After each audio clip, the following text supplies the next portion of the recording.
All right, it's been D-Day for voters in Kericho and indeed Malindi. But to involve all of you tonight, we're asking the big question: do results reflect Jubilee chances in 2017? Do you think the by-elections result reflect Jubilee chances in 2017? We'd love to hear your thoughts. You can always tweet me at James Smart, and I can find me as well at KTN Kenya. And you can always talk to us on our SMS line, available on all these platforms. But now, let's go straight to Kericho, where our man Aaron Ocheng has been holding fort for us since 6 in the morning as voters there in Kericho turned out in rather interesting fashion. Aaron, if you can hear me, good evening, and what is the latest as we speak this evening? Well, Smart, as you've said, we've been here since 6 o'clock in the morning, and as we speak, the results are now clearly showing who is commanding the lead. We have the party's Aaron Cheriot in a commanding lead.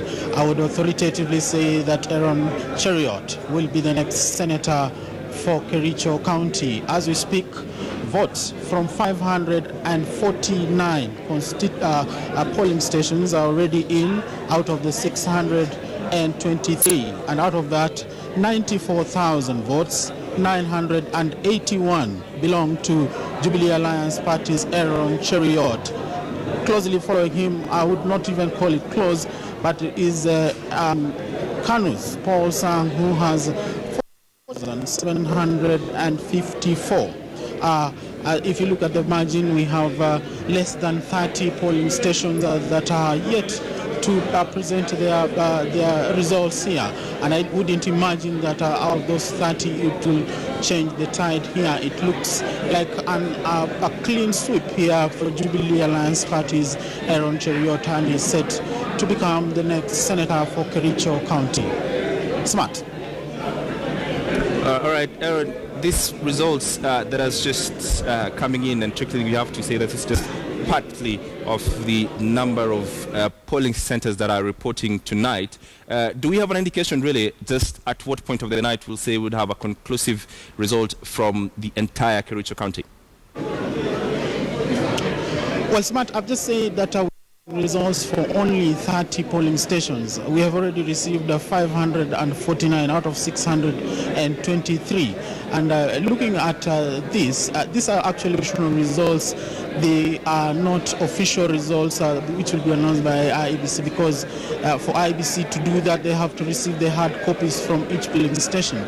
But these polling stations have already streamed the results that have already come in here, and it wouldn't change much. But I would say that any time from now, the provisional results are going by them will declare the winner, and I don't think by any chance it's going to change much. Smart. I'm interested to hear more of what these results are talking about, and just what are the issues that we think these results are saying. But first, Jubilee Alliance parties has Aaron Cheriot has taken a commanding lead in the ongoing vote count which in Kericho. This comes after a long day of voting, which has, however, characterized by a low voter turnout. Now let's listen to our reporter Murimu Mwangi with a rundown of the events in Kericho. At the click of 6 in the morning, the 623 polling stations across Kericho County opened to the few voters streaming in to participate in the by-election, marked by an extremely low turnout, as 6 contestants for Kericho senatorial seat, which has been vacant for over a month now. Then shortly after 8:30, 90-year-old Mzee Kipsang Marisin made his way to Kiptenden polling station in Bureti constituency, keen to get his son closer to the Senate. Kanu's Paul Sang, and the two went about the crucial exercise, which would determine if the 2 times former Bureti MP and one-time health minister would make his way to the Senate. In the last few days, we've witnessed attempts by the government to rig this election, and this could just be the tip of an iceberg. And we want not just appeal. We want to demand that we are carried through a fair election. Yet former Senator, now Energy Cabinet Secretary Charles Keter, made his way to Kapmaso Primary School in Belgood constituency and was joined 10 minutes later by JAP's candidate Aaron Cheriot, who, like all the other contestants in the race, exuded confidence to carry the day. Ours is to have a free and fair election.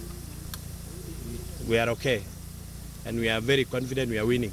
Of course, I voted for myself because I believe that we have a plan for this county. The process smoothly.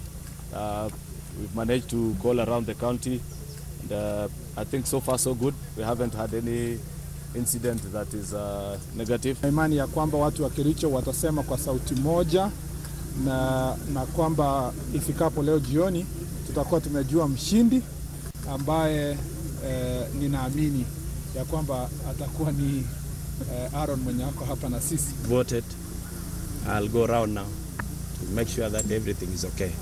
But the Kanu Brigade is angry that the Energy CS has been publicly campaigning, despite being a civil servant who is prohibited by law from active politics, a displeasure announced hours later by Kanu Secretary General Nick Salat. He should have just retained. If he's a politician, I think he's actually doing the wrong. He should stay here, come back again and challenge for the seat. I will never stop commenting. I will not stop commenting about issues. I'm a politician, isn't it? And I work, well, when it comes to the ministry thing, I'm above board. And that's why I go across. But when it comes to the issues affecting Jubilee, I have to defend the government. Yeah? I have to defend the government at all costs. If by coming here and trying to tell my people to vote this direction or that direction, that is okay. The people that were employed through his influence have not stepped in their offices for the last 2 weeks. All the MDs and they're all here campaigning in their respective villages. Every resident of this county is aware that the government deployed civil servants. In fact, offices in Nairobi are almost empty. The polling stations closed at 6 p.m. Way for the tallying exercise. Muremi Mwangi, KTN News in Kericho. We are live. Politics renting there. Now, if this chip can just, cross over to the Super Bowl. Aaron, I was just talking to you, and you spent an entire day today looking at how the voting began and during the day, how it all progressed, Aaron. The story of Kericho really, and we'll go to Malindi much later, is about low voter turnout. Why is that? Well, Smart, as has been the norm in most by-elections, there's normally a low turnout, but particularly here in Kericho County, the turnout was slightly over 50%. That can be attributed to a number of factors. One, the general perception about by-elections normally does not attract people, but also we had weather conditions that did not favor most people to come out. We had heavy rains pounding this area last night and also part of this morning. That could be part of the reason that probably most people did not turn out. But all in all, I think the people of Kericho have spoken. Although the IEBC also went out early in the morning trying to urge people to come out in large numbers, especially in the afternoon, because by close of business in the morning, only close to 30% had reported to the polling station, prompting the returning officer to raise some alarm about the voter turnout.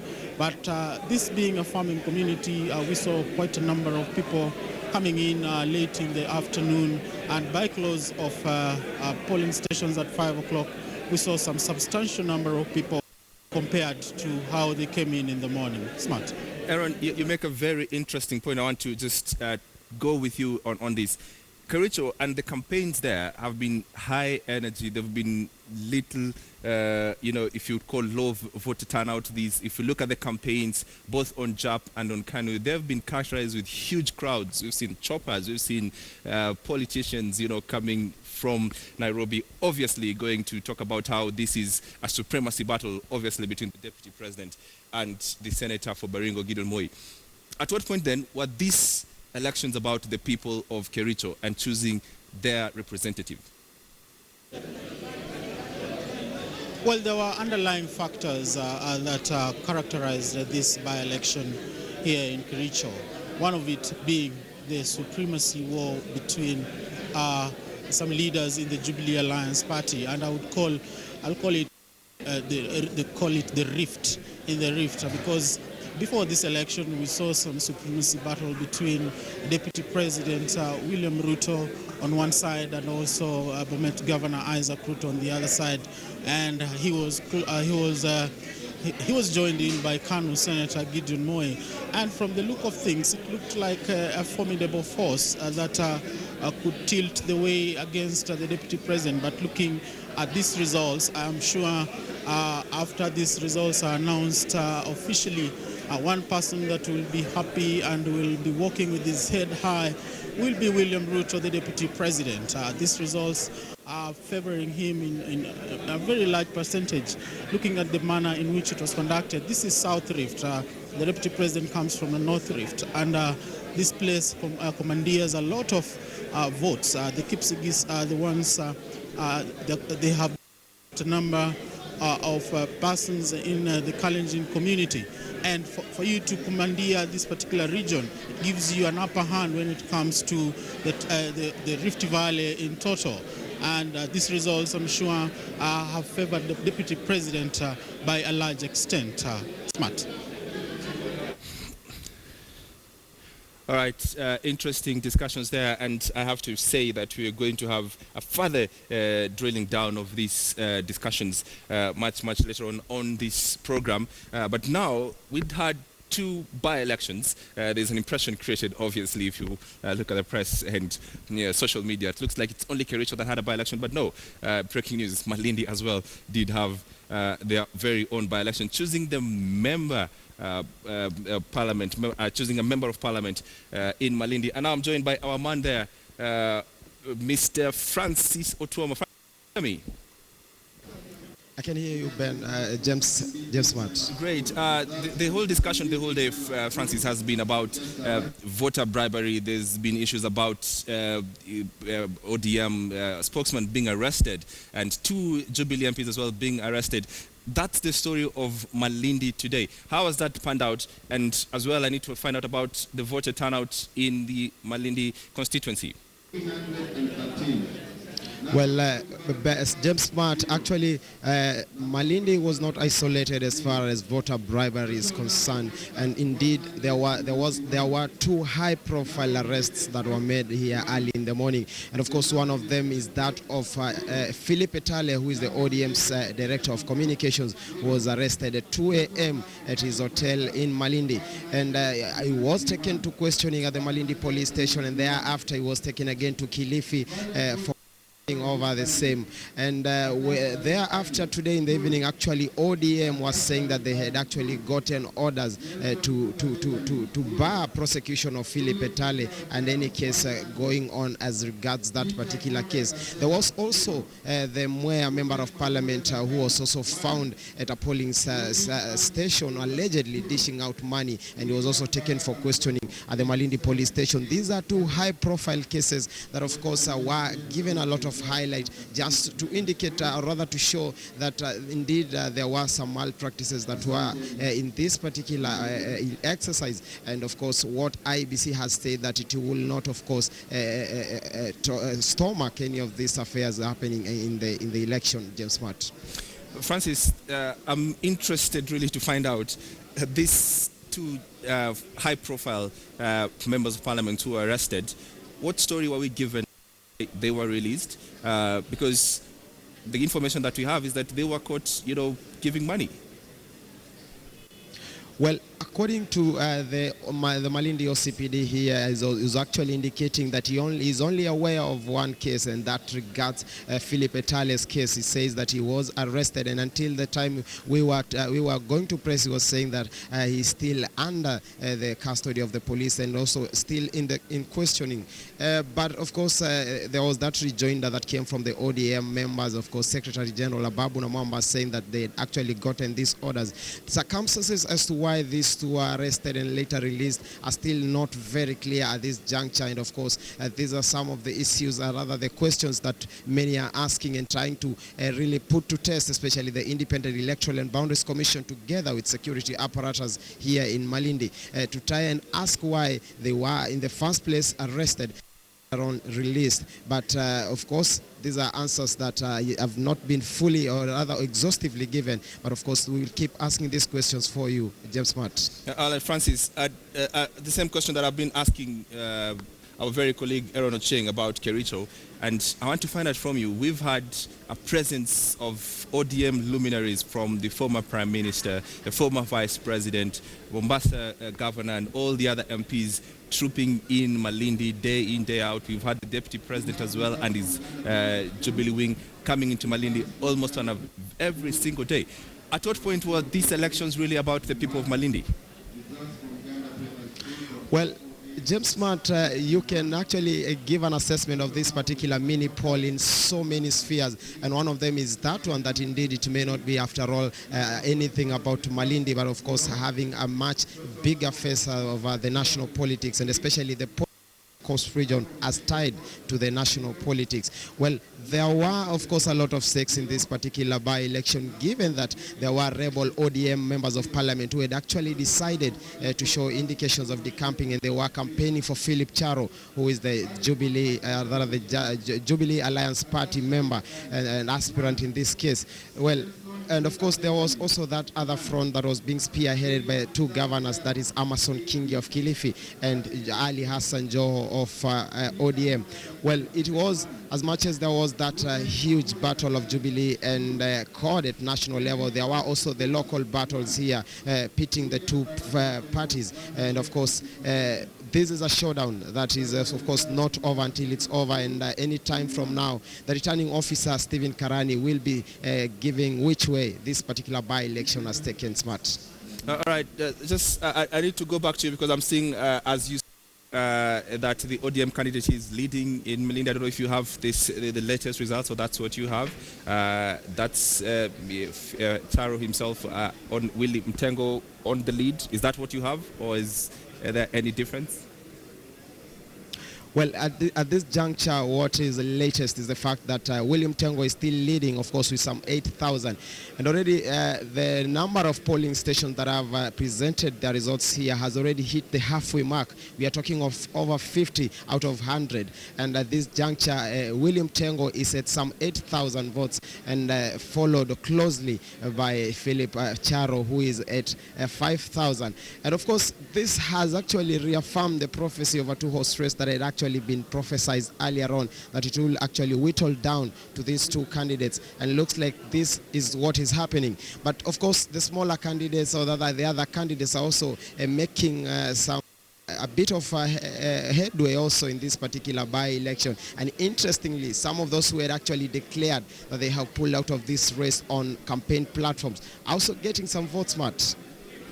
All right, because this is a very interesting point, because we're trying to understand why Malindi specifically had these issues of voter bribery today and all these allegations and that sort of thing. And this is what we had earlier on from the member of parliament who was indeed arrested or caught or in this issue in the morning. That's the Moya MP. Let's just take a look at this clip as we're just about to talk about it.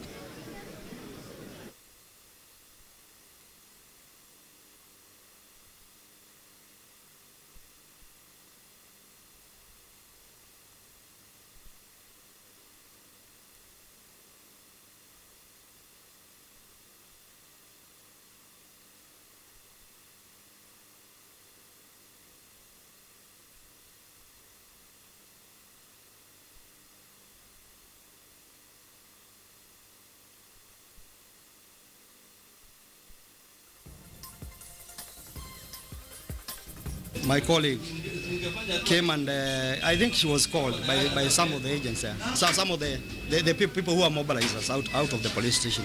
And then she came and asked me whether I had money. I told her I have no Jubilee money, but I have my own money, which was here, 200,000. Then I had my phone, and then all of a sudden, she asked me to give her the money. You know, you cannot give money without indicating how much you're giving out. All of a sudden, I was fallen. I was failed by the aspirants. But no, not the aspirants, by the goons. Nimepigiwa simu na one of my sisters akaniambia kuna watu wanapeana pesa, hata yeye amepewa 1000.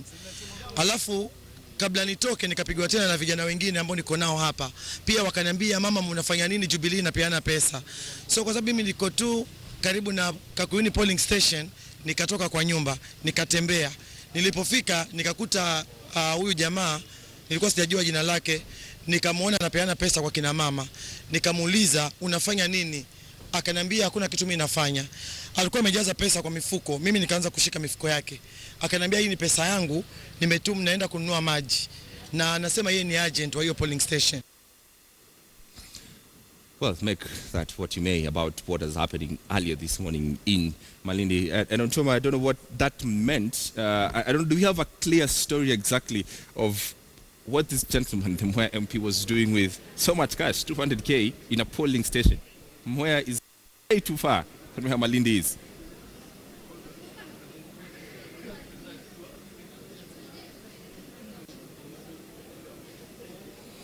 All right, Toba, I don't know if you can hear me, but I'm trying to find out if there's a clear story we found or we've been given from either both, Jubilee or Code about exactly how much this gentleman was having and why was he having so much cash. He's an MP in Mwea and this is Malindi. Why is he having so much cash in a polling center? Do we have a clear story about that? Well, there was a lot of conflicts on the amount of money that was actually being circulated, or rather found with this particular man. But the reports that we are getting earlier on that he was found with some 200,000 shillings, dishing them out in 1,000 shillings denominations. But later on, we were talking to a commissioner of IEBC, Yusuf Nzibo, who was indicating that they had actually been found with some 13,000 shillings. And also at the Malindi police station, you will look at some of these bundles of money that were being spread there, and you will actually see that they were some amount more than that figure that was given by IEBC. And there were, yes, indeed, there was a bit of conflicting statements about this particular figure. But then, of course, there were those who had actually said that they were eyewitnesses that indeed this member of parliament was actually dishing out money smart. Right. Then today also, if I saw right, we had almost this militarized police vehicle making their way around Malindi. What was that for, really? Because some people say that would amount to voter intimidation. All right. What do you think? Well, that is an assertion, of course, that has already been made by the opposition, and the opposition that this by-election has sort of been militarized, and they're saying that it's a first and it has never been witnessed before. And according to them, yes, indeed, it's a diversionary tactic to actually make their side to try and concentrate on these affairs and perhaps fail to guard their votes at the polling stations. These are claims from ODM. But earlier on, the county regional coordinator of security, Nelson Marwa, had made a reaffirmation that he's not going to let anything to chance as far as security is concerned, and he had actually promised to tighten all knots possible as far as security is concerned. He had said that he will man these affairs from above the sky and on the ground. And this is perhaps what we are witnessing today, the armored vehicles that were a first scene actually to be ever seen in Kenya here, and especially here in the coast region, just to show how perhaps this particular directive had been taken seriously smart. All right, that's been the story of Malindi, and we of course had this story from Kericho earlier on, and now I'd just like to bring just all these judgment. But the Code Coalition itself today did not leave all these matches just go, because they raised serious questions about why there were all these issues of voter bribery, why Jubilee MPs being caught around the polling centers, and indeed about the militarized vehicle. Let's hear what the Code Coalition had to say today about the goings-on in Malindi.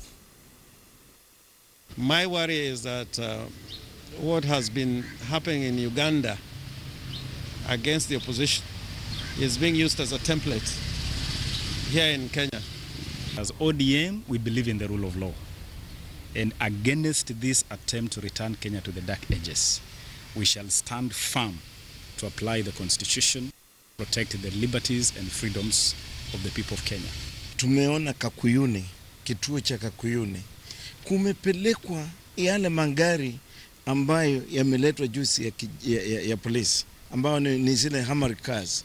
Sasa swali ni kwamba, kwa nini chakuzi ndogo kama hii, magari kama hayo yapelekwe huko, na huko hakuna chochote kimeweza kutokea? I want to send a direct message to Mr. Uhuru Kenyatta that Kenya has come a long way and we will not allow him. Not in this generation, not in this time. All right, that's coming all the way from Malindi. Francis, what did we make of that? The situation, is it now calm, clear, and we're just waiting for the results to come in? Nothing to report further? Well, Smart, that of course is a strong indicator that the Code Coalition is whole testing to questions, and of course trying to raise and find the loopholes on why some of these things have been happening. For them, this exercise has been militarized, and they feel that it has actually been given too much than it deserves. And actually, they were raising concerns that some administrators were being used to sway this particular exercise. These are not new allegations. They have been making this allegation during the campaign period, and even now that it's the exercise of voting. Well, really, at this juncture, you may leave it to our authorities to really determine if their claims hold water, and if indeed they have valid concerns as these particular assertions. And of course, some of the affairs that, of course, we will waiting to hear from the security forces and security apparatus here in the coast region. All right, Errol. Back to you in Kericho, and I'm really trying to, because questions I'm getting here is that does this mean that Kanu is dead? Does this mean that JAP now has finally claimed its foothold in South Rift? Are you getting such feeling? Are you talking to you getting such a feeling? Well, Smart, let me just bring you to speed with what actually the returning officer is just announcing right now. These are the latest results that have come in. Out of 574 polling stations, 99,764 votes belong to Jubilee Alliance Party's Aaron Cheriot. 52,132 belong to Kanu's Paul Sang. So it is the margin is wide, and there's no way absolutely that Kanu is going to catch up with Jubilee Alliance Party going by these results. But as we speak, Smarter, let me also bring you to speed with what is happening on the Kanu side. We have information that Kanu leaders are actually meeting. They are actually holding a press conference any minute from now from a nearby hotel here. They are saying they also have their own tally, so it will be interesting to see what will be coming out of that press conference. Of course, that should be actually contravening the rules of IEBC in terms of how tallying is done. But they've called for a press conference just outside this particular hall, and they are addressing members of the press there. They are saying they have their own tally, probably different from what we have here. But this is the official tallying station ABC, we have 99,764 against 52,132. A very big margin and a very clear win for Jubilee Alliance parties, Aaron. Aaron, if this is your last job tonight, because I know you've been working from 6 in the morning up to now, can we call it tonight for Aaron Cheriot from where you sit for the results you just announced? Can we call it tonight for Aaron Cheriot? Absolutely. This is a clear win for Aaron Cheriot. This margin that he has widened, there's no way that Kanu will be able to catch up with him. Of course, even looking at the hall that we are sitting in here, we don't have any Kanu official here. Probably knowing the results has not gone in their favor, they've decided to stay away and also probably hold that press conference that are holding parallel to this one.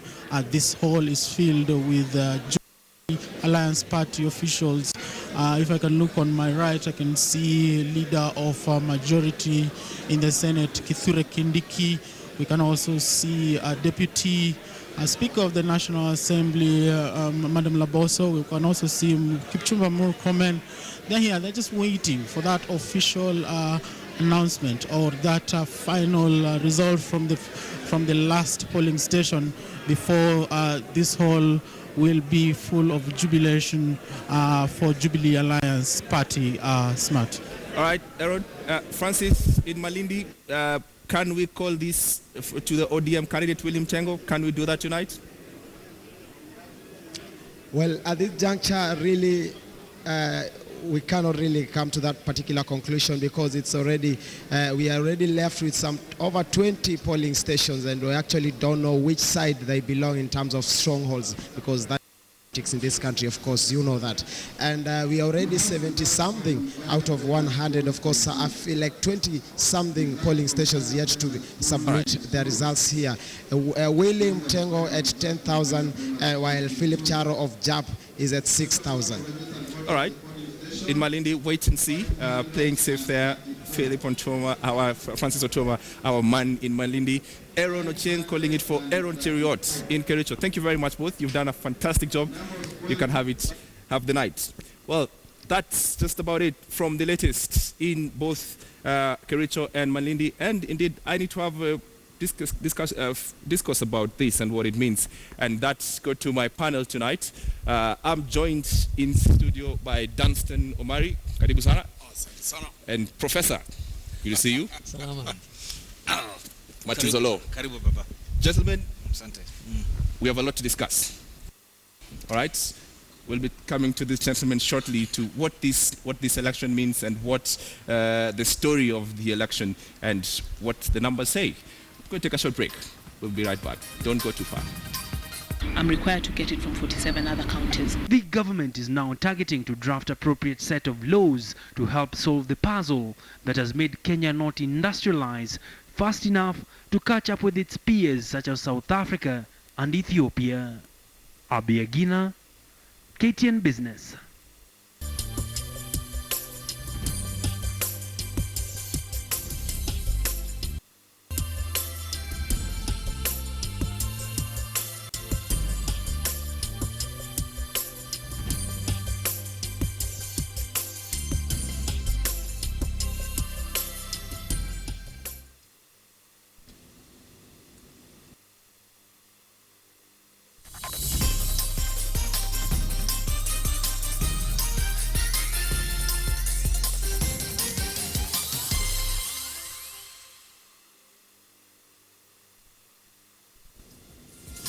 All right, thank you very much for your company tonight. That is it for us here on KTN Monday Night News. As my director, KD, said, that was just a very sneak preview of what we want to do on this program and on this channel. We wish you a very brilliant night. That's it. Have a brilliant night. My name is James Watch.